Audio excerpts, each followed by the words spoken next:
दोस्तों आज के दौर में आप जो वेंडिंग मशीन देखते हैं ये बहुत बड़े बड़े शॉपिंग मॉल्स के अंदर या फिर किसी हाई फाई ऑफिस के अंदर मौजूद होती है, जिसमें आप सिक्का डालते हैं या फिर नोट डालते हैं और बदले में कुछ ना कुछ खाने के लिए हासिल कर लेते हैं।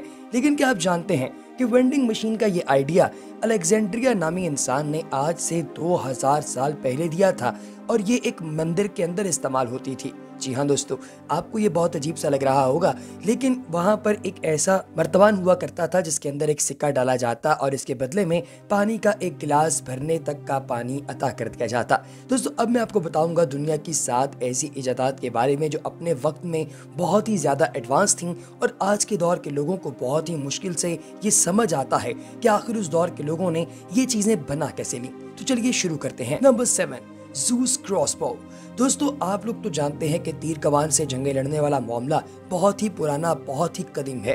लेकिन अगर मैं आपको ये कहूं कि जितनी तेजी के साथ क्लाशनकोव से गोली निकलती है, इतनी तेजी के साथ लकड़ी की कमान में से तीर निकले तो आपको कैसा लगेगा? यकीनी तौर पे आप मेरी बात का यकीन नहीं करेंगे, लेकिन दोस्तों जरा गौर से देखिए इस तीर कमान को। ये बुनियादी तौर पे ऐसी क्रॉसबो है जिसके अंदर बेशुमार तीर इकट्ठे डाल दिए जाते थे इसके साइज के मुताबिक और उसके बाद इसे बटन को दबाया जाता था।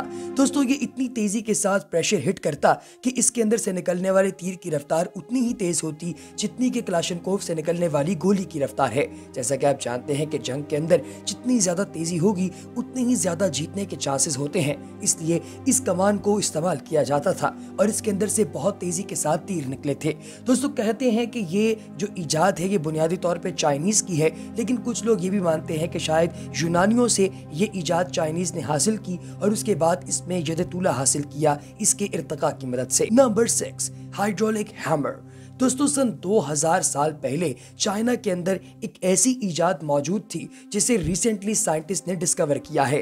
दोस्तों उन्होंने डिस्कवर किया है एक बहुत बड़ा हथौड़ा जो कि हाइड्रोलिक प्रेशर से चलता था। हाइड्रोलिक प्रेशर का मतलब होता है कि पानी की मदद से जो प्रेशर डेवलप हो और उसकी फोर्स की मदद से किसी चीज को चलाया जाए। किया कुछ यूं जाता था कि इन हैमर्स की एक साइड को एक बहुत बड़े चक्के के साथ बांध दिया जाता और दूसरी साइड को किसी खुराक या फिर किसी दूसरी चीज को पीसने वाली एक खुत्ती के ऊपर लगा दिया जाता।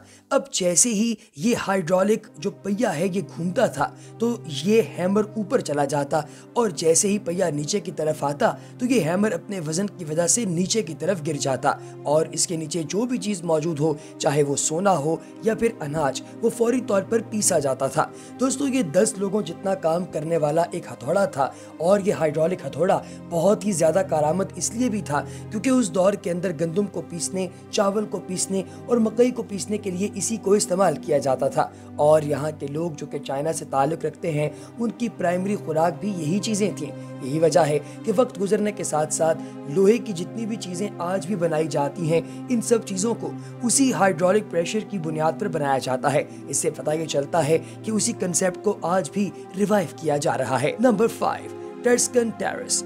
दोस्तों ये मिस्र की एक ऐसी इजाद है जिसको आप लोग तीसरी सदी का एक इंतहाई बड़ा शाहकार कह सकते हैं। दोस्तों ये एक बहुत बड़ा जहाज था, इतना बड़ा जहाज जो कि आजकल के दौर के एक वॉरक्राफ्ट के जितना होता है जो आपको समंदर में नजर आता है। दोस्तों आपने अमेरिकन वॉरक्राफ्ट्स को तो वीडियोस में देखा ही होगा, ये इतना बड़ा होता है कि उसके ऊपर बाकायदा एक एरोप्लेन लैंडिंग कर सकता है। तो दोस्तों यकीन कीजिए कि पुराने दौर के अंदर इतना बड़ा शाहकार बनाना किसी मौजज़े से कम नहीं था।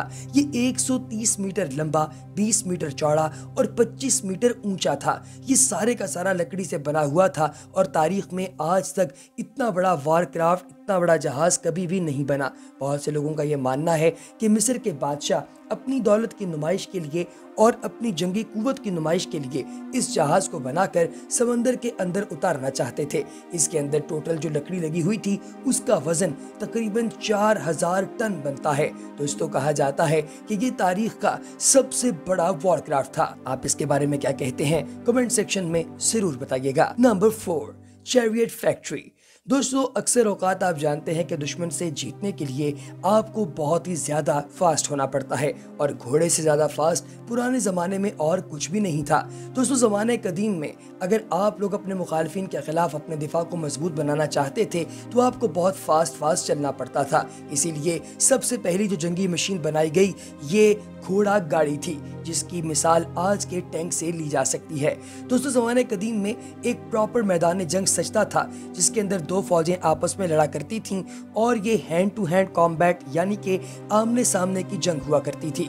दोस्तों सबसे पुरानी जंग जो कि मिस्र के अंदर लड़ी गई, इस मिस्र के जंगजुओं की जंग को आज भी घोड़ा गाड़ी वाली जंग के नाम से जाना जाता है, क्योंकि इस जंग के अंदर तकरीबन 4000 घोड़ा गाड़ियां बनाई गईं और इनकी तरसील के लिए एक बहुत बड़ी फैक्ट्री का कयाम अमन में आया, जिसको चैरियट फैक्ट्री का नाम दिया जाता है। वो दिन और आज का दिन ऑर्डिनेंस फैक्ट्रीज का सारा मामला इन्हीं की बुनियाद पर चलता है, यानी कि यही वो कंसेप्ट है जिसको फॉलो करते हुए ऑर्डिनेंस फैक्ट्रीज चलती हैं। और मिस्री जंगजुओं ने सबसे पहले दुनिया में घोड़ा गाड़ी बनाकर अपनी जंग के अंदर फतह हासिल की और लोगों को ये बता दिया कि इस तरीका कार के जरिए आप लोग कैसे जंग को जीत सकते हैं। Number 3, police system.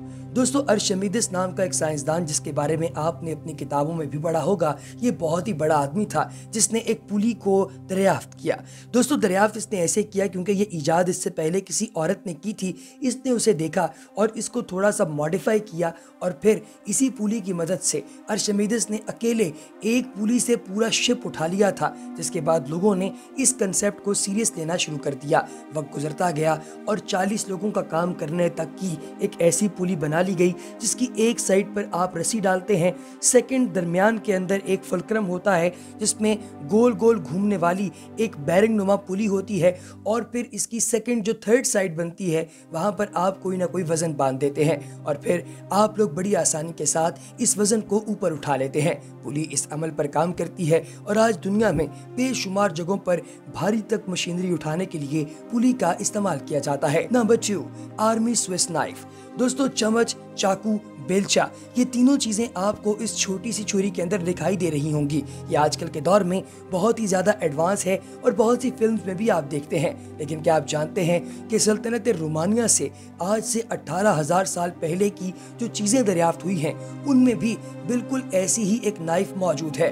दोस्तों ये उस दौर के मुसाफिरों के लिए बहुत ही कारआमद थी, क्योंकि वो इससे खा भी सकते थे, अपना दिफा भी कर सकते थे और किसी जगह पर खुदाई भी कर सकते थे। Number 1, Egyptian saw. दोस्तों आप लोगों ने अक्सर ये सोचा होगा कि एहराम मिस्र के इतने भारी भरकम पत्थर आखिर इतनी ऊंचाई पर कोई कैसे ले गया होगा, और आखिर इन पत्थरों को वहां पहुंचाने तक का काम किसी ने कैसे किया होगा। तो दोस्तों आपकी इस मिस्ट्री का जवाब है इस इंफॉर्मेटिव वीडियो में।